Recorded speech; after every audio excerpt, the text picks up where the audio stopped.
Welcome, esteemed guests, to the Darkstone Dossiers with your host, Anthony Darkstone. Greetings and welcome. Buonasera a tutti. Buon noite, buenas noches, bonsoir, good night, and konbanwa if you're watching in Japan, and a very good evening and a good afternoon and good morning wherever you may be on the planet. Well, thank you all for being here. Before we actually start the show proper, there is one person in the room that I would like to make a reference to, and that is a wonderful gentleman who happens to be the official photographer at the Magic Circle. He literally, in the last 24 hours, was made an associate of the Inner Magic Circle at a special presentation by the president, Megan Swan. Yes, let's give him a round of applause by all means. And that gentleman is Mr. Mark Hesketh Jennings. Some of you here will have splendid photographs that he's taken of you, myself included, at the Circle and elsewhere. And I'm indebted to him for, being here under somewhat different circumstances than usual, and supplying me with some wonderful photographs, and I hope you'll be able to do the same today, time and conditions permitting. Let's now get on with the show. Welcome to everybody, and thank you for being here, as I said. Our show today is a little bit different. As many of you who've attended previous Darkstone Dossiers will know, we've had people such as, and I've been very blessed and honored to have people such as Sean Farquhar, Kevin James, Jeff McBride, Lance Burton, Gabe Blackstone, reeling off a ton of names. We've had some wonderful people. And some of you folks may be going, well, who's Nathan Earl? Well, trust me, he is in good company, and they're in good company by having him as my guest, because this young man, I'm not being patronizing. Everybody is young, according to me, seriously. So I was just kind of really impressed with a lot of things that he did over the years. He's actually very, very experienced. And for somebody who hasn't even quite made 30 yet, just incredible. And as we will find out. So before I get to him, as is customary, we have a little clip. His major forte, and not the only one, is street magic. And he does that remarkably well at Covent Garden in the UK. If you've been there or heard about it, you understand that's a tough gig, and we will be going into some detail on that. In my opinion, as a producer and the host of this show, I have him on because he has a wealth to share with us of information. And I happen to think that he ranks alongside the likes of Jim Cellini, respect R.I.P. to Jim. I was very fortunate to spend a lot of time with him, and indeed his number one student, Eric Evans, who was also amazing. Gazzo, and you, just to give everybody a little taste, it's a compilation of just a little taste of what Nathan gets up to at his street magic.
Well, I just gave you a very little taste, not just of his street magic, but some of his high-end corporate gigs that he does. So, without much further ado, let me introduce you to my guest this evening, Mr. Nathan Earl. Thank you. Yeah, thank you, Anthony, for having me on the show as well. Yeah, not too bad, thank you. How's everything with you? Pretty good, thank you, and even better now that you showed up, and we're going to have some serious fun. Good. Okay, listen. Let me just start with you. Are a relatively young man under 30, but you've got decades of experience because you kind of fell into magic almost pretty much while your mom was changing your diapers. Yes, you're pretty young, right? Is that right? Well, I mean, actually, when I got into it, properly, I was 16. Really, I mean, I did a little bit as a kid, but not too much. I mean, when I got into it properly and started knuckling down and probably learning was around the age of 16. So about 11 years ago now. Yeah, you also joined the Young Magicians group at the Magic Circle. Is that right? Young Magicians Club. Yeah, that's it. Well, how did that kind of help you and make you advance on and things like that? Well, actually, when I joined the Young Magicians Club, I was hanging around with a lot of like-minded people, and it kind of pushed me to be the best that I could be in a sense. Because obviously, you can learn magic from books and DVDs and everything, but really being amongst your peers, people around the similar age groups as well. And the fact that the standard there was really high as well. So, as I said, it pushed me to be the best I could be. Well, I think at one time, like a lot of actually fairly well-known names, you also were behind the counter at Marvin Burglass's shop, Marvin's Magic. I bet that was an experience. Oh, for sure, yeah. I mean, a lot of magicians started out in that job as well. See, I was actually demonstrating in Harrods. I started doing it in 2015, actually, as a summer job in between university when I was studying, and then and then eventually, when I graduated, I started doing it pretty much straight for about, I think, 2 or 3 years. So yeah, great experience. Well, I'm sure it was, because I think I'm pretty sure nobody here needs to be told who Marvin Burglass is, or his dad, David MBE, two wonderful, fine gentlemen. And at one time he was a guest, Marvin, on the Darkstone Dossiers. And a lot of people, as you said, of some repute internationally, literally started as you did behind the counter. What was your kind of experiences, in a word, demonstrating and selling magic? That's 2 words, but okay. Well, I think, honestly, the skills that you get from doing it, being with the public day in, day out, and the fact that you're demonstrating things. And obviously, when we do magic, I think as well, to an extent, it's a sales pitch, isn't it, in a sense? I mean, not that it's all about money, but I mean, what you're doing is you are selling something to them. You're getting them to like you and who you are. So from that point of view, you get a lot of sales experience from doing it. And obviously, when you're demonstrating, you are selling. I mean, but it's also, there is an element of the whole performance as well, that you're standing there in front of, and you're performing to a different crowd every day, almost every minute. You're encountering new people every day, so you're learning lots of different things. Where was this? Was this at the Hamleys back in Regent Street, or was it one of the other shops? Can you recall? I know Marvin has one up in Schwartz FOA in New York. Yeah, but I'm trying to recall where the London one was. Yeah, I mean, he's expanded a lot globally now, I believe. And he has. I mean, I actually started out in Harrods. I mean, I've done a few. Oh, right. In Hamleys, which is a toy shop, but Harrods, the department store in Knightsbridge, the posh department store. Well, if some of you folks don't know or heard of Harrods, as Nathan has said, this is a very posh, which is a very English word, shall we just say high-end. So it's really a very upmarket department store. Probably the only other one that you can compare it with is a very large one in Texas called Neiman Marcus, the kind of store you can walk in and buy anything, including a helicopter. And in Harrods, and I think Nathan will correct me if I'm wrong, it's the kind of store you can go in and ask for something. If they don't have it, they'll get it for you. That's how high-end it is. Yeah. Now, before we get into magic per se, everybody was affected to some degree or the other with lockdown, and of course couldn't go out and perform. But you took a slightly different route with a comb and a pair of scissors. What's all that about? Well, I learned to become a barber actually, because that was also another interest of mine I've had that I never really got the chance to pursue. But they were actually running courses in lockdown. And when I say running courses in lockdown, they did some online. They did some stuff online as well. And when some of the restrictions were a bit looser, we could still go in, and obviously there was all the measures and everything, like the social distancing and wearing a mask when you're cutting. And there was a time we couldn't cut clients' hair, so we had to cut blocks. I mean, we learned on cutting blocks anyway. Speaking of which I've got here as well. I've noticed. I was going to ask you about that. You've got a small collection of those, haven't you? I do, yeah. I managed to get one here in the screen.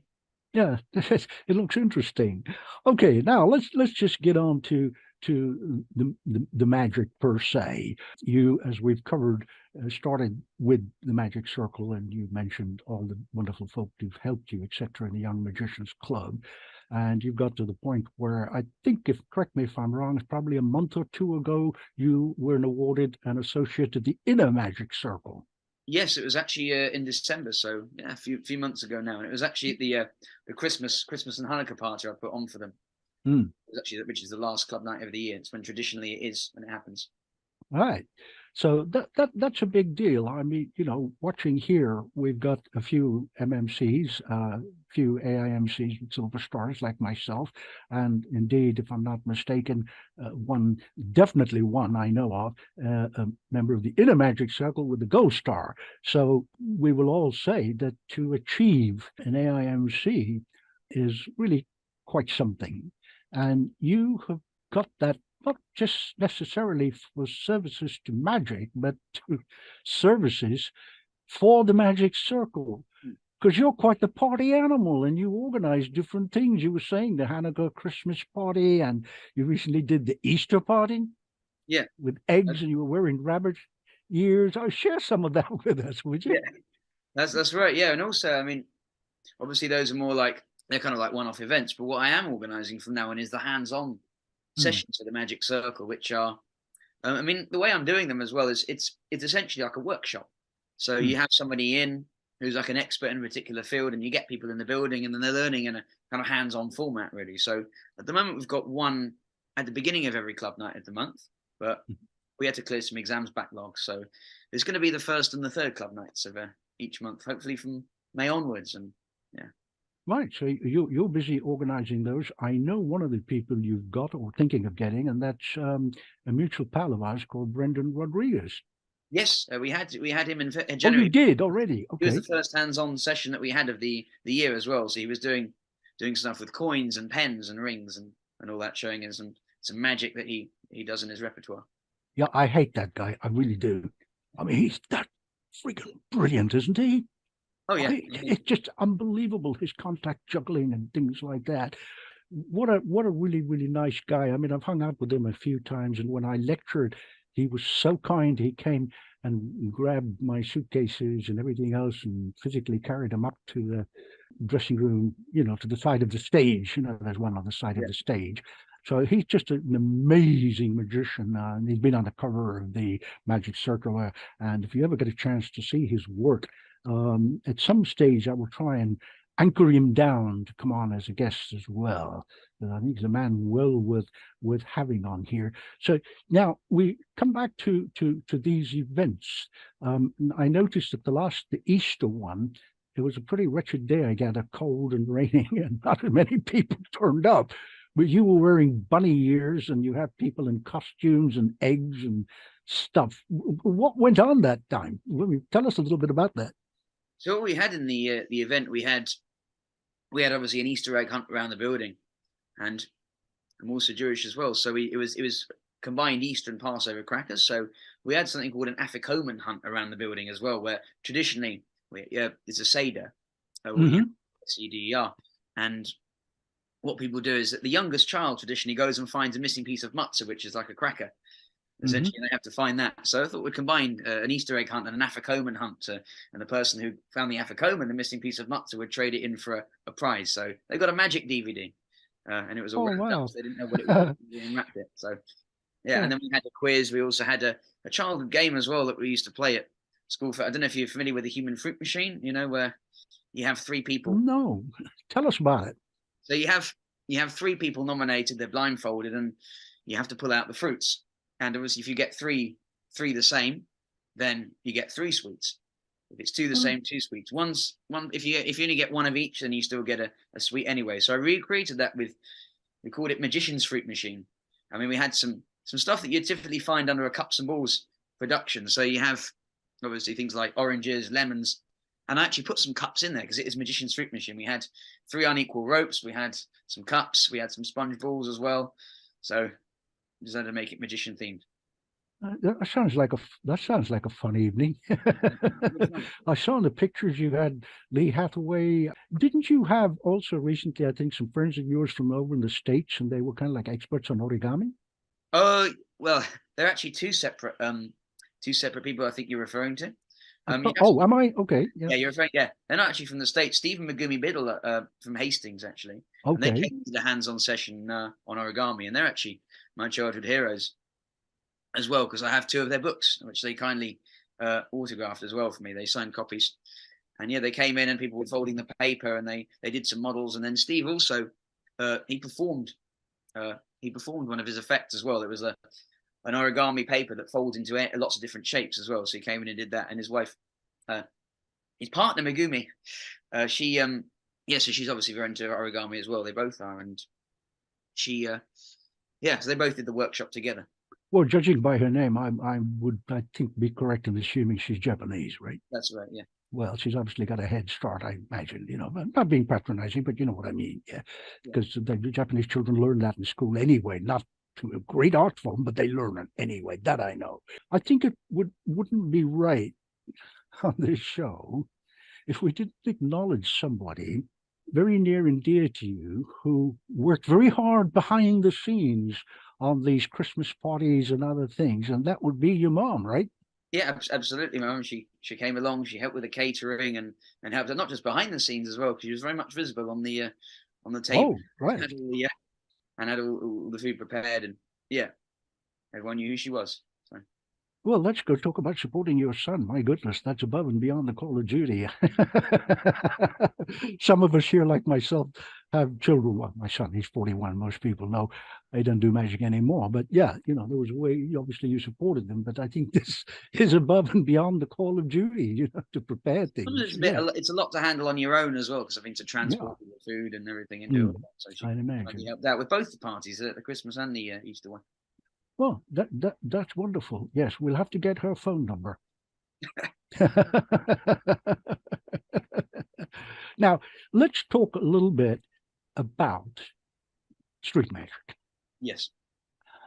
And then we'll go into how street magic applies to any other form of magic. When I say applies, the things that people like Galzo, like Jim Cellini, etc., learn in the street, and you apply it to other types of gigs. Yeah. Some of that, I think, is going to be very useful for folks watching, because to the best of my knowledge, nobody here is a street magician. I'm not. I love it. But I will quickly say this. It's okay to have a 3 or 6 month run on a cruise ship or in Vegas or Atlantic City or some other place, and you've got all your stuff there, and you do it, you turn up, 6 nights a week or whatever, and you do your thing. Because you're going to get paid, and there's people sitting in the seats. Street magic, to me, is to me, it is the toughest gig in the world. Not only are you doing magic surrounded, you have to have the skills to gather a crowd. Having done that, you've got to produce extraordinary entertainment and then get them to part with money. So to me, that's tough. You're trying to concentrate on the magic, and that's one thing. I mean, I've seen some splendid Paul DeBeck up at the Edinburgh Fringe Festival a couple of years ago. I mean, that's incredible. Jim Cellini, Eric Evans, the names I've mentioned, just stunning. You just sit there in awe, and you watch somebody like that doing, let's just say, for example, cups and balls out of a little pouch they're wearing on their stomach. And there's people 360. Now, you're either going to have to be very, very, very, very, very, very, very, very good, to do that kind of thing. So talk to us a little bit about this street magician that you are. What's the psychology behind this? You go there before you start. Sorry, one thing I must say to our viewers is that you just don't turn up and put a table up. You have to get special permits and licenses, particularly where you are at, I suppose, England's premier busking, for want of another word, site, because you've got competition from other people doing other things. It's not just you there on your own. So talk to us as much as you can about all of that, what's going through your head, how you got into it, because I think we'll be fascinated to know. Sure. I mean, where I work normally, which is the Magic Corner in Covent Garden, which is, yeah, I'd say it's quite well known. If you pop down to Covent Garden, if you go to the bottom of James Street and just pull out of the station, you go down, you find a little corner, and there's magicians there often queuing up, especially during the busy times. So we're all sitting there waiting our turns. And I mean, for years, and I mean, it still is, the way we're running this is you do turn up there. You have to be obviously a magician. I mean, we have a sort of agreement with the musicians in the area. They can work after we're finished, but it is a magician's part historically. So you turn up there, you have your equipment, and yeah, you just basically take it in turns, and you do your thing, really. I mean, unfortunately, we've had some since Westminster City Council, which is the local council. They brought in these new rules and everything with a license, and we're kind of in a sort of, what do you call it, really? We're kind of in a, we're dealing with a council at the moment, so we're basically in negotiations with them. But yeah, you have a half an hour slot to do however much you want in that time. I mean, for the most part, we all do one show in it. I mean, maybe when it's a bit quieter, you can do 2 shows back to back, but whatever you can fit in with that time. You find what is the psychology behind this? Now, as I've said earlier, people like yourself, and at the top end of the game of street magic, you've got to not just worry about having your props there and worrying about the wind or light rain. Oh, yeah. You've got to gather a crowd. Now, what's your methodology, or can you reveal some of it? Yeah, sure. I mean, the whole point is you got to make them stop. I mean, without quoting anybody whose techniques are not mine as such, but essentially the thing is you've got to make them stop. And like you say yourself, you've got to make them stay for the duration, and obviously ultimately make them pay. So it's three things really you got to do. And there's different types of builds you can do. I mean, a lot of people like to use a bit of music to go out there and build a crowd, and obviously putting your props on, setting up, saying you're going to do something, there's going to be a show, putting it in their minds. When you've got like fast builds like that, where you obviously use music and you gather the crowd. Sometimes there's also slower builds you can use where you interact with them a bit more. You kind of build it more person by person. I think it depends on the person, depends on the character, depends on the day, depends on whatever it is you need to get at the time to do what you do.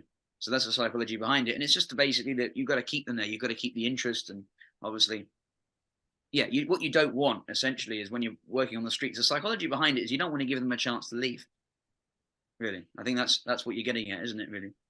In a way, yes. Yeah. And anything else as well. I mean, obviously the end game is, or the end objective is that, they reach into their pockets or purse and pull out, a 10 or a 20-pound note in your case. Because, and you hopefully fill your hat with that, metaphorically speaking. I mean, you might use a bag. I don't know. I can't remember. I use personally a hat. I use a bowler hat here. Let's stick that on, actually, because I don't have time with that. Now, one of the things that struck me about you, and I think some of the other older guys like myself will nod their heads and more experienced, and that is, you have created for yourself a kind of special image, which is the bowler hat. Yeah. Covent Garden, London, England, the bowler hat. So when you're doing corporate stuff, you turn up wearing that. Now, in the old days, there will be the rolled-up umbrella and the bowler hat, and people who traditionally worked in the city or somewhere nearby. Whereas you've taken that now and made that yours.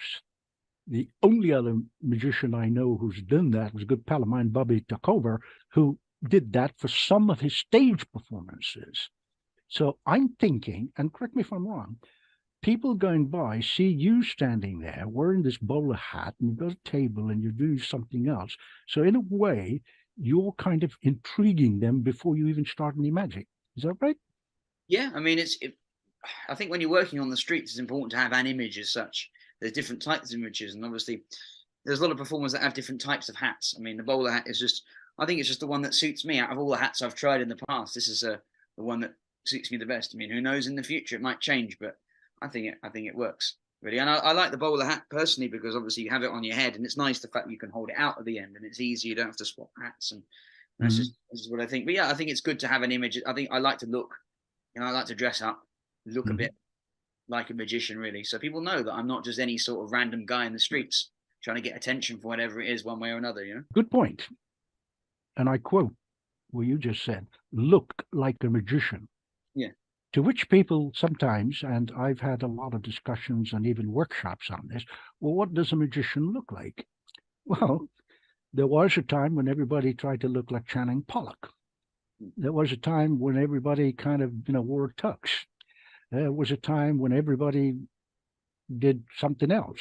And I've always maintained that it is better to stand out a little bit and always look. I think the phrase or the cliche is always dress better than your audience. It's just good business and good stagecraft, really.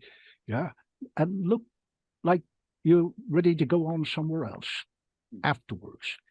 Because I don't want to get into the whole thing of my workshops, but, you don't want to show up in a pair of jeans and a torn T-shirt unless you're David Blaine. That works for him. That's his shtick, as it were, right? To do that. So I think this is a very important thing for people, even if you're not doing any kind of street magic, to establish this image of saying, hey, I look neat. My hands are clean. They're not, grubby from working under the car and that kind of thing. I mean, like all of us here, I've seen excellent street magic with the names I've mentioned, and I've also seen, shall we say, not so good street magic. There is no way in the world I would want to pull $10 or $20 bill out of my pocket and give it to this guy. It's not about the magic, is it? It's about how they perceive you. Would you say that? Well, I think it's everything, really. I mean, obviously you've got to have your interaction as well. You've got to, everything's important. Going out there, having a nice looking table, having a nice, obviously being clean cut, because it is your job at the end of the day, and you want people to like you. So everything's important. I think it's good to have strong magic, of course, but it's not going to get you anywhere just doing tricks. That's tricks and everything, or not having any sort of interaction with the crowd or engagement with the crowd, because otherwise you're just standing there. It doesn't feel like you're engaging with them. Otherwise, it just feels like you're just doing trick after trick after trick, and it's not. And obviously one has to remember that people coming in there, they don't at all expect magic. So you've got to hook them in. Yes, I mean, and I think probably, we've discussed or touched on, shall we say, not discussed fully, but touched on some of the difficulties as doing magic in the street. There's an added element here, particularly for you and your colleagues on the Magic Corner at Covent Garden, and that is that not everybody going through there actually understands English. So you've got to be extremely visual, I would imagine. Yeah, I mean, you get some audiences where half your audience just doesn't speak a word of English. So the key things is obviously to remember. One of the things I was told, especially when you first start, is slow your speech down. You can't talk too fast. So not just being visual and making the magic strong enough, but slow your speech down. Make sure they can understand as best as they. Not everyone's going to get you. I mean, it's just like with anything, you can't please everybody. But true. But you're basically, I would say, correct me if I'm wrong, but 50-60% of your audience are tourists. Yeah, exactly. I mean, especially during tourist season. I mean, the only time we didn't really get a lot of tourists as such, probably not even any at all, was the summer of 2021. And I would like to get into that possibly, actually, because summer of 2021, even though we didn't have tourists, it was that summer, it was amazing because everyone was just in England was actually the only place where there was no COVID restrictions at the time, actually. So everyone was coming into England to see street shows, and the theatres weren't properly. It was just everybody was there to see. Everybody was just desperate to see something. So it was almost like a feeling of the Roaring Twenties, actually, in summer 2021. Oh, wow. Have you ever thought and considered maybe of sort of going on tour in England and maybe elsewhere in Europe or the States, or are you for the moment content just to be at Covent Garden in your role as a street magician? I mean, Not really. Do you know something? I mean, I don't think one should ever be too content in their comfort zone. I mean, what I really want to do is go up to the end of a fringe this year as well. I know I should start going to more places as well, because if you just stick to one pitch the whole time, of which I haven't just done Covent Garden. I mean, I've done the South Bank. I've been to a few different places as well. But if you just stick to one pitch, you're just going to end up just doing that. And every pitch you go to has its own battle. I mean, it's got different people, different dynamics, different kind of area. What kind of how long a time people have got, how much money, I mean, not money, but I mean, how much time have they got on their hands in a certain place? There's bigger pitches, smaller pitches, so many different variables as to wherever it is you go. So it's not good. And if you go at the end of a fringe, all I've heard is good things about it. So that people there are really appreciative. So. Well, yeah. For my time when I went there, not to gig, just as I mean, I was gigging, but not at the fringe, somewhere else. Yes, and we just had some days off, and I went to a couple of things there. The fringe that we're referring to, for those of you who don't know, is the Edinburgh Fringe Festival, which is quite famous. I mean, acts come from all over the world for that, and some of them actually pay a lot of money to be in it. So there's a lot going on, and so basically, the fringes we were discussing is a broadening. And is that something you're looking at maybe down the line somewhere for you to go there and maybe give it a try? What I really want to do to start with, I mean, if you're going to do the, and by all means, I'm not an expert on the fringe because I've never actually done a fringe. I've never even been to the fringe itself. But obviously, you have the paid fringe and you have the free fringe. So you've got the indoor shows. But I think to start with, what I really want to do is do the street shows there, because there are a lot of pitches you can do. I mean, you've got the Royal Mile, which I'd probably just do the alcoves, which are the smaller pitches to start with, because it's probably more suitable for the kind of act that I do. And apparently you can get more shows up there, especially if you are if you're doing a magic act as opposed to like circus and juggling. Apparently you can get more shows doing it. So, I mean, I've heard there's some people that they normally work on the Royal Mile, but they actually do the smaller pitches for the fringe because they know they get more shows up there. So, but yeah, I suppose you'd have to ask them about that. But yeah, that's this is what I've heard. As I say, my experience of street magic at the fringe was actually Paul de Beck, and the only reason I went with a pal of mine was because it was Paul, and I'd worked with him years ago, and that was a stage show. And then I've got to go see him, and it was really, really great the way that I worked the crowd, and then even more importantly, collected the money. And people might be saying, "Oh, what are you talking about money for?" And he said, "Well, yeah, that was getting paid. That you got bills to pay and food to buy, and so you need to know your craft, not just the art. You need to know your craft about getting those people there, and then getting them to go, oh yeah, great, let's just put some money in the hat." I have to talk about this, and I know I asked you to bring it along. And, I want to ask people, in fact, if they're very squeamish, to avert their eyes, because you've lost 19 fingers and 7 thumbs using this prop, I gather. You know what I'm talking about, don't you? Well, you want to get out, or? Yes. Oh, get it out. Yeah, you've lost 19 fingers and 7 thumbs. Get it out. Yeah, there it is. I mean, as if by magic they reappeared. They've reappeared. Absolutely. There you go. Now, that's a real trap, right? Yeah, it is indeed. What kind of a trap is it? I mean, I know a little bit about traps, but I don't know what that one is. It's got several different names, actually. A gin trap. It's actually, I mean, its real name is a long spring dupe trap. I found out. Okay. So what bait do you use to catch long string gin drinking dupes? Well, I demonstrate how dangerous the traps are. I've actually got another one too. I mean, this is one of the tooth ones that I've got. I should say, all credit to, I'll give a credit to this, right? I'll give a credit to Mario Morris as well as Most Dangerous Card Trick. Oh, yeah. He's good. He's good. The name I never mentioned, but I should have done. Yes, you're right. That's all right. I mean, Mario Morris as well as Most Dangerous Card Trick. And Mario helped me a lot as well when I first started as well. I mean, he runs something called the School of Busking. He sells quite a few magic products as well. He does, and he runs the School of Busking. There's an online course. You've got an in-person course, I believe he runs once a year in May. But yeah, Mario Morris as well as Most Dangerous Card Trick. I do it with the addition of some teeth. in my show. So I've adapted it a little bit. I think we've got a still somewhere, and I'll ask for that shortly. But basically, what's the premise of this? Can you tell us what happens here? You get someone to choose a absolutely. card. So No, go ahead. Talk us through it. Talk us through it. You do the classic magician's trick, where obviously you get someone to choose a playing card, shuffle it back in the pack, and find it. But you use that using an animal trap. So you place the cards in the jaws of the trap, and then you riffle through, pluck out the card, and hopefully it's their chosen one, signed one. Ah, right. That's simple, eh? Wow. Simple but difficult, taking everything into account. And on top of that, like you say, doing, when you're engaging with people and holding them there, and No, I'm being facetious when I went that simple. Yeah. Okay. Exactly. Sure. Yeah. Do you want to see a chicken? Look at me. I would never try that. I've done some stupid stunts in my time, but man, that looks like, no, I don't want to do that. I really don't want to do that.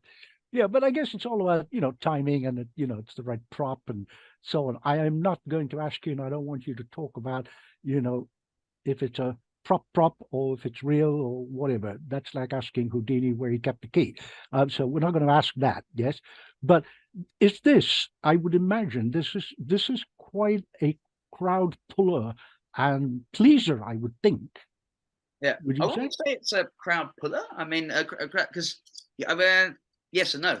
Because I mean, I don't get on the table kind of near the start, but what I use as a crowd puller is very different kind of techniques. Because obviously, what I do is I build the crowd first, because this is your finale. It's my finale. I mean, just like whether it be cups and balls or whether it be whatever it is you're doing, is your finale. So it's I'll definitely say it's a crowd keeper. As I mean, I do a few warm-up tricks first, so you get them into the spirit of things. You show them a little something so they kind of get to know you, and then eventually you end with your cliffhanger, so to speak. This is the reason they come here. This is the reason why. This is the reason I've gathered them here to see. Oh, that's a heck of a closure, I got to admit. And I would imagine that, if I'm standing in the crowd and other people are standing in the crowd and they see that as a closure, they're kind of going, oh, yeah, we definitely got to put some money in the hat, because that's a heck of a closer. It is. I mean, you've got an element of that, and then taking into account, obviously, the other tricks I've shown them too, and then the whole engagement with the crowd and the fact that it's just the fact as well they've had a good time. So they see everything put together, and then it makes them want to obviously give. Well, let me not that everyone gives all the time. Obviously, you have good and bad crowds, and we'll get into that. True. Yeah, that's true. Yeah, I mean, if you got a £10 note from everybody that was standing around, that would be great. It doesn't happen all the time, surely. Per family, or somebody might give something or other, but yeah, it's just sometimes you find people who really get you, and for the most part, it's all going well. Well, that's good. Now you apply some of this knowledge and experience, because you're not just doing street magic. You actually get booked for gigs, for parlor magic, walk around. I think we have a couple of stills here. Now, there you are, actually clutching the deck. Yeah. I mean, I think that's a stunning shot. I mean, it's just kind of like, whoa. And you've set your table up and it says Magic Show. Yeah. Do you want to say a few words about this? Yeah, I would actually like to say a few words. Go ahead. Right. It's funny how you mentioned the Magic Show. Now, that table is actually Andy Hughes from the Wood Wizard has made a few tables for me actually in the past. That's one of them, and I got a newer one now. But the latest one I've got actually doesn't say Magic Show on it, and I decided not to opt for having a magic show on the second one, because you know what? As much as I like to look like a magician, after discussions with a few street performers, there's obviously different theories on this, but I think it's nice sometimes just to, if you put magic show on the front, sometimes you might scare off people who don't know they don't like magic yet, if that makes sense. It does, actually. What an interesting concept. You don't want them to say, people say the word magic, like, oh no, we don't like magic, we'll go. So you just say you're starting a show sometimes. You have your table there, and then you kind of win them over a little bit more. So I'm giving away it's a bit of a secret, but it is a good secret, because there's all sorts of different subtleties to street performing, and what makes people want to stop, or what makes people want to, not stop. Oh, Lord, yeah. I mean, the key word here is, different subtleties, or two key words, if you like. They're subtleties and they're different. Yeah. Let's see if we can. Sorry, go ahead, Nathan. Go ahead. One thing, they might think another, but I think it looks, the new table I've got looks like that. It's a green top felt. but it doesn't have anything on the front. And don't get me wrong, Andy's made a really nice table. It's a really lovely sign on that. But I think going forward, I prefer not to have a sign. No, that's a good concept. Well, that's the mark of what I would call, a true pro, because all of us, irrespective of where we are and what level of magic, Well, have to evolve. Yeah, well, it's like sometimes you approach a table and everyone's got different styles of how they approach a table when they do close up. But if you say, "Would you like to see some magic?" then they go no, because we've all pretty experienced this where once in a blue moon you get a no. It's because they just don't like magic for whatever reason, or they've had a bad experience with magic, or they just don't believe in that kind of thing. True enough, because as you say, magic sometimes is not always the right approach necessarily. Yeah, you're right, because in my personal and possibly professional opinion, this is just mine, a few others share it, is that the worst thing you can do to go up to a table or when you're doing walk around, would you like to see some magic? Because you're only giving them a choice of yes or no. Yeah, exactly. It's yeah. Or opening the door to some smart aleck going, no, not really. I saw some magic and didn't like it. Go away. Right. And the few people who've got with him, it gives them permission to be smart alecks as well. So I think, yes, each one of us have to, consider how we approach a table or a restaurant or anywhere else at a wedding. So you're right. Each person has that, and your skills with unknown people who've not bought a ticket or at a reception or at an event, i.e., the street, have taught you how to be able to do that. Let's see if we can get another still up there, Austin, if you'd be so kind. There you are as well. I mean, the trap is in sight. Yes.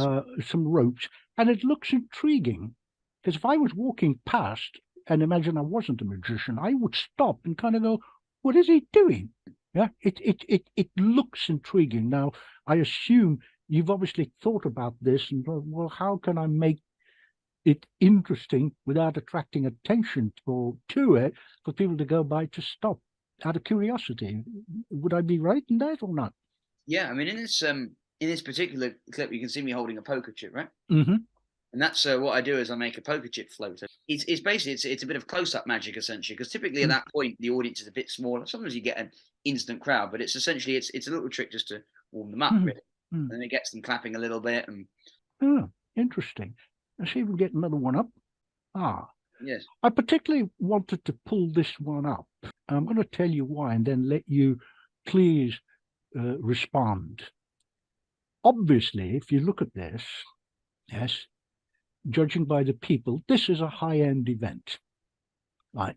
The guys wearing tails, and the ladies are dressed in evening dresses. The place itself looks high-end. There's a leather Chesterfield, some nice paintings on the wall. I think if I can make it out, it's Churchill. So it gives you an indication of the ambiance, the atmosphere, if you will, of the place. And there you are, equally dressed, not like them, but saying, hey, here I am, and this is what I'm doing. And this is where a lot of your experience, even though you're under 30, as I mentioned before, and I'm not being patronizing, I'm just saying, you've got a wealth of experience that magicians who've been in magic for double the time haven't even had half. So I know what you're doing here, but talk us through this and how you approach this high end, because I know you do a lot of those corporate high end things as well. Well, I mean, I do actually in some private parties, some corporate events, and all that as well. I mean, in this case, I think the key is when you work on the streets. If you can work on the streets, then to an extent you can work anywhere really, because you have those skills. You get the confidence to approach a table, and you have the confidence to approach a group, and obviously engage them, and that's pretty much what this is. So it's just, I call this obviously like a reaction shot of me in action actually doing an event. And yeah, I wouldn't say I dress quite that smart on the streets, because obviously you don't want your clothes to get too tatty, but obviously I dress up enough. But this is like actual dinner wear. Obviously you've got a suit, a tie, and obviously fresh bowler hat all the time. Yeah. So yeah, I think you've made some interesting comments here, which is, I mean, to use a hackneyed phrase, but an important one in our performing art of magic, is audience management. Yeah. And the street teaches you that, because truthfully, I think there's a lot of people who've been in the business as long as I have would agree with this. I know they do because we talk about it. It doesn't matter if you chop your head off, kick it around, and then put it back on. If you don't know how to do the most basic of audience management, then, to use a cliche, you're dead in the water. Would you agree? Well, yeah, pretty much so.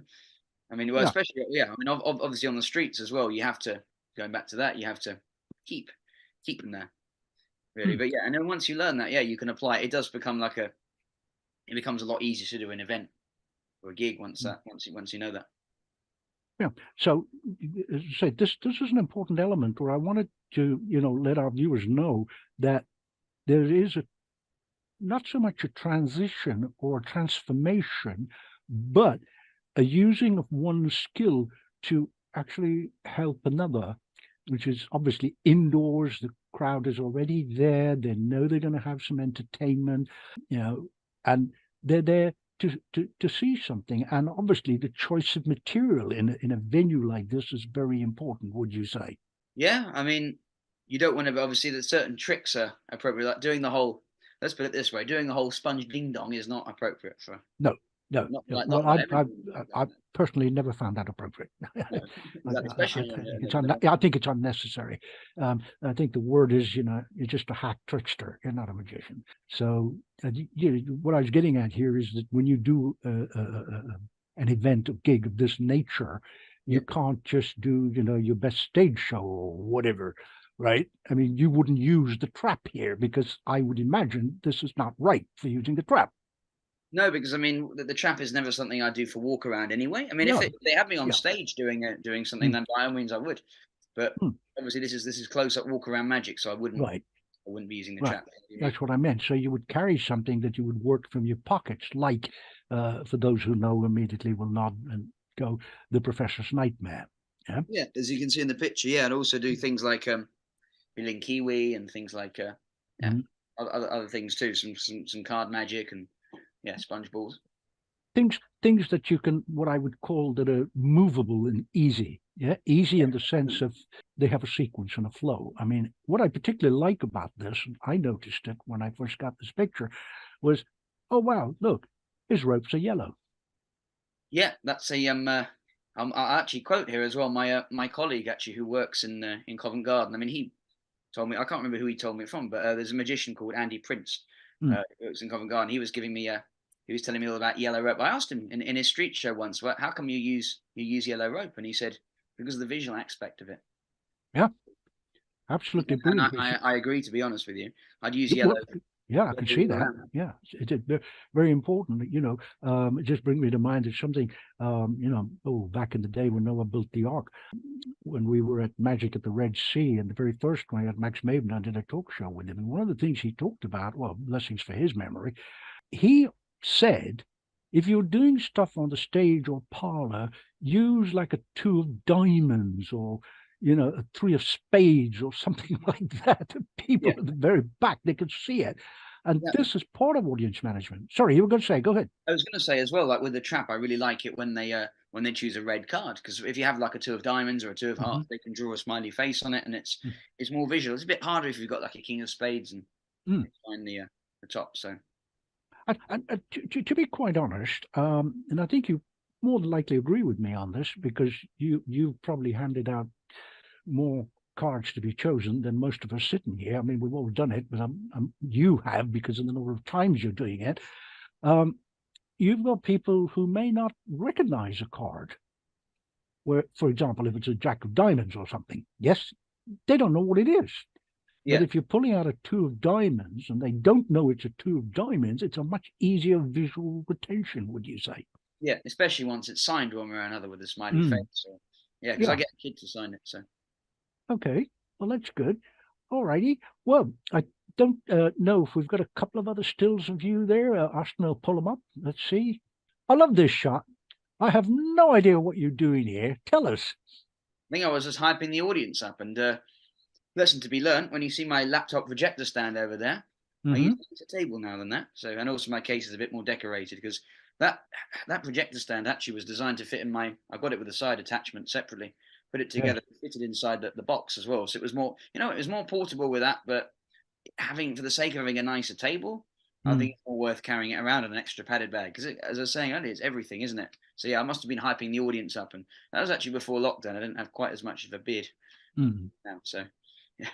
Yeah, I think it's a great shot, and I think a lot of people would agree. And I like the fact that you got the opera house in the background. I remember looking back and I was thinking, yeah, I wasn't experienced as experienced on the streets back then as I am now, as would be obviously because I think it's about 3 years ago now. So I remember exactly that time it was and what I was doing at the time is very different to when I wasn't doing a Rubik's Cube solve at that point. I just brings back a lot of memories.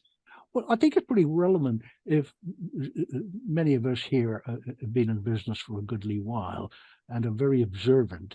And if we look at this picture and for a moment not pay too much attention to you, but look at all those people and the expression on their faces, even though you've got your back to them, for some reason they're intrigued and not deciding to move away. The guy with the glasses on the left is kind of, I wonder what's going on here. The girl next to him in the, red and black jacket, and the young girl in the yellow anorak, and people, standing there. So I think this is really, quite a skill to be able to get, folks that interested.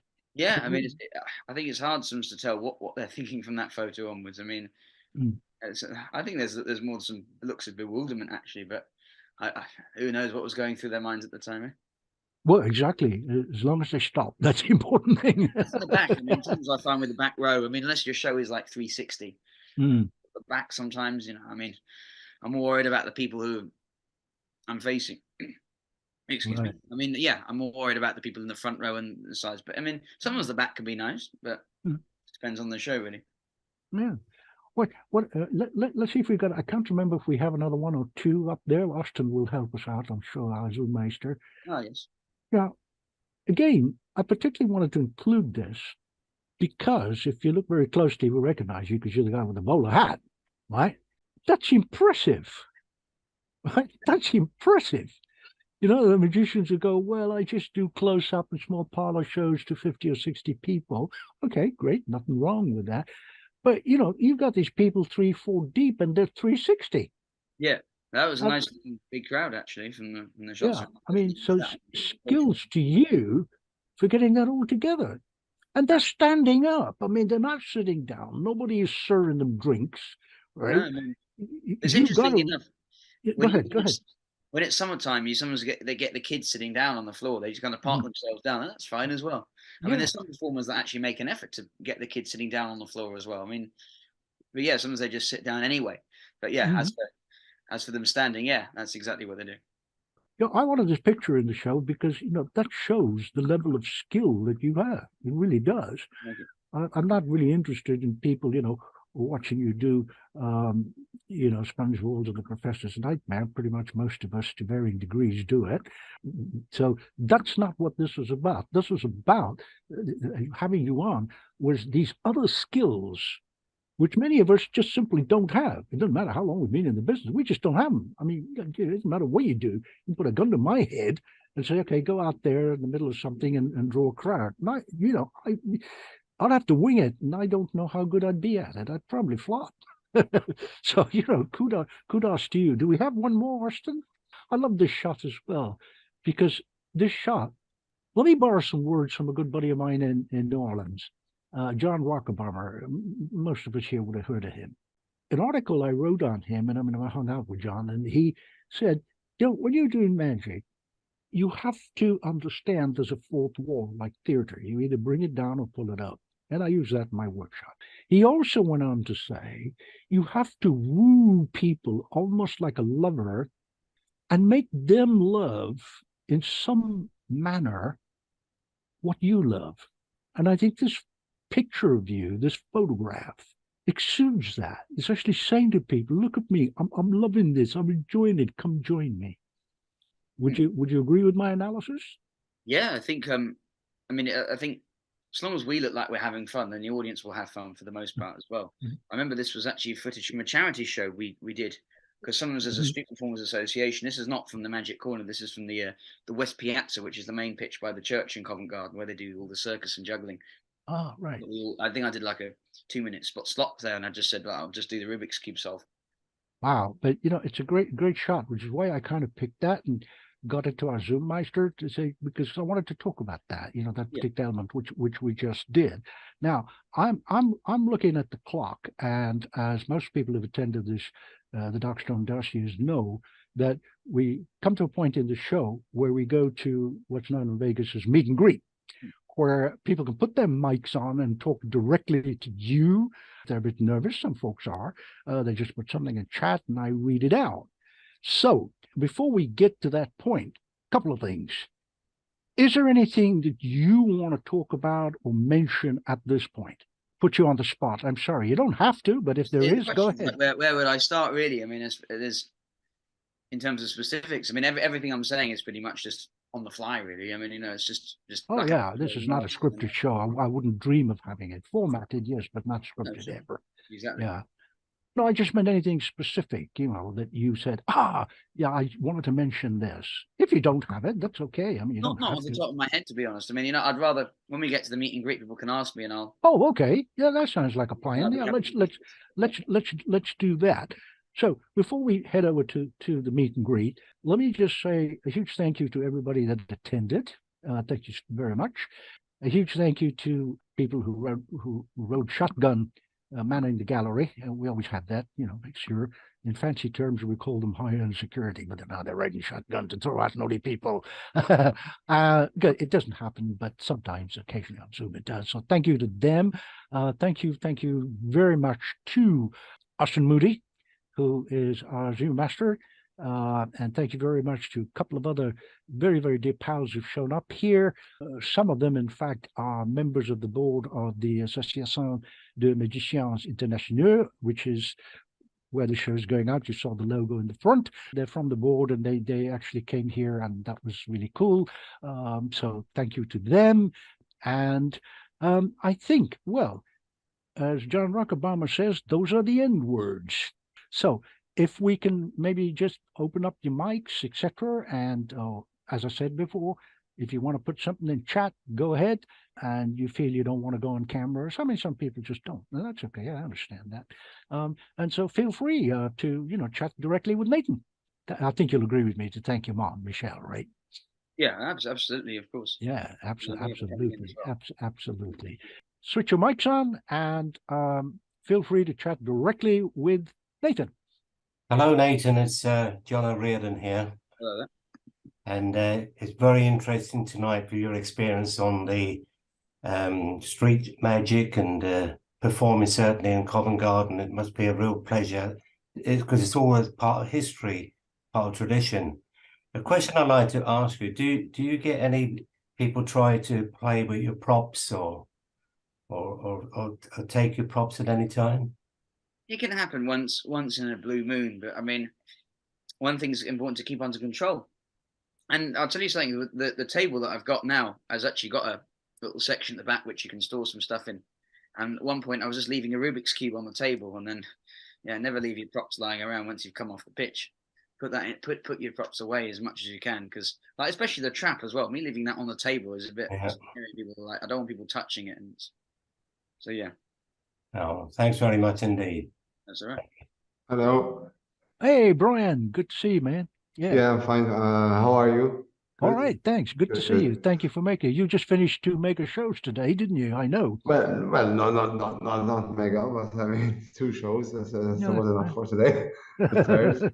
And plus what I had the rest of the week, so right. Exhausted. So I actually saw a little bit of Nathan performing at Covent Garden, last May. Actually, it was in London. So that was fun watching. I wouldn't say I've done, like street magic the way that Nathan does or busking like that, but I mean, I've had the experience of performing in the street, but never collecting money. So I think that really takes a lot of I wouldn't say guts, but I mean it takes a clever mind, able to capture the audience, as you said, and to have them to give you money, because at the end of the day, it's like your bread and butter, Nathan. So well done on that. Well, thank you. Thanks, Brian. Thank you. Yeah. And thank you so much for a nice evening as well. Well done, Nathan. Hi, Anthony. It's Michael Kelly. It was really interesting to listen to, particularly the audience management when you're dealing with a crowd who haven't paid for a ticket to be there. They're just passing by. You know, they haven't opted in, and yet you still have to engage them, keep them interested, and then get them to pay at the end instead of the beginning. It's so it's quite extraordinary, but it really does go to show as well how important some of the other skills are that a magician needs, which aren't simply handling cards or doing a trick. You have to keep people engaged. You have to be able to project charisma. You have to be able to connect with them on an emotional basis and give them a real experience. And this must be one of the most challenging arenas to do that in, because, as I say, they haven't bought into it in advance. You're having to start reeling them in from the very start.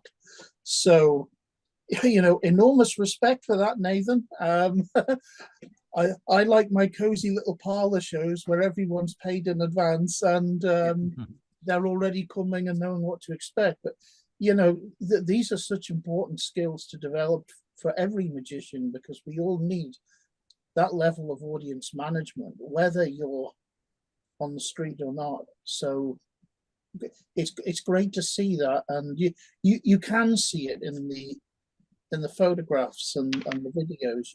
You can see it in action, and it's wonderful. Hi, Nathan. Cole Blackbell here. Hello there. And pleasure to meet you. Thank you so much for spending time. What I'd say, what's your biggest influence outside of magic? Oh, hard to say, really. I mean, there's biggest. I mean, with regards to magic as such. I mean, I know it's outside of magic. I mean, yeah, in regards to your profession, where do you take your influence from outside of magic? I would say, or do you have any? I mean, I guess you could say I was always into kind of performance, really, as such. Mm-hmm.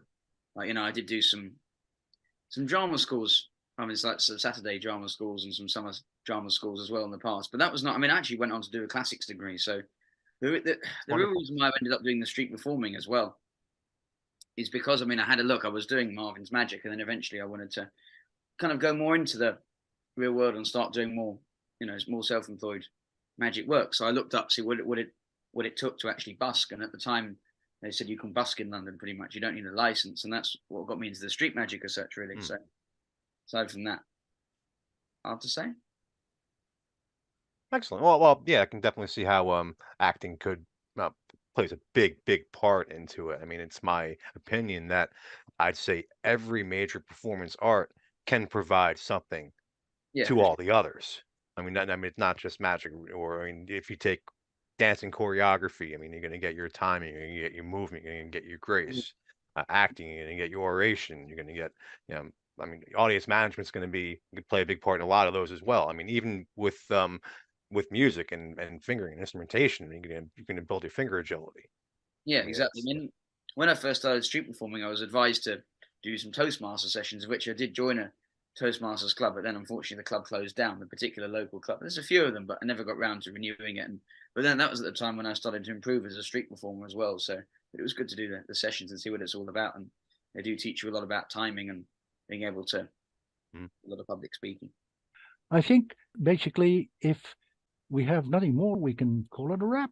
Is that okay? Any last thoughts spring to mind to anybody? So if you want to unmute yourselves and give Nathan a nice round of applause, that would be cool. Thank you. Thank you, Nathan.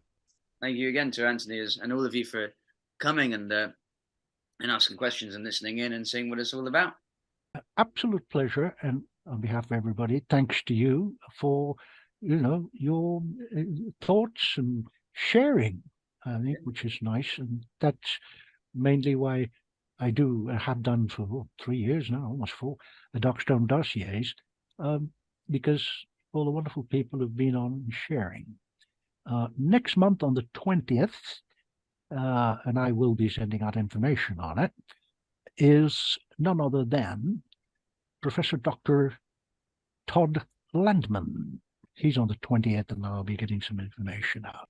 Well, as I said before, I mean, I think if you get a chance to come down to London, come to Covent Garden, to the Magic Corner, and you'll either see me on the pitch or queuing up behind it. And I guess that's the way you can really, because you can see some clips on YouTube, or you can see some footage, and you can see some stills. But if you can come down and really experience the magic, you can really see what it's all about. Obviously, you can see the crowd build, and then you can see it. And then, don't forget to leave a tip. Okay. We all appreciate it. We all appreciate something in our hat at the end of the day. Yeah, absolutely. Well, thank you all. Pleasure to have you all here. Well, thank you very much indeed. And I think thank you, Anthony. Thank you. Oh, great pleasure, John. Take it easy, and thank you to everybody for everything.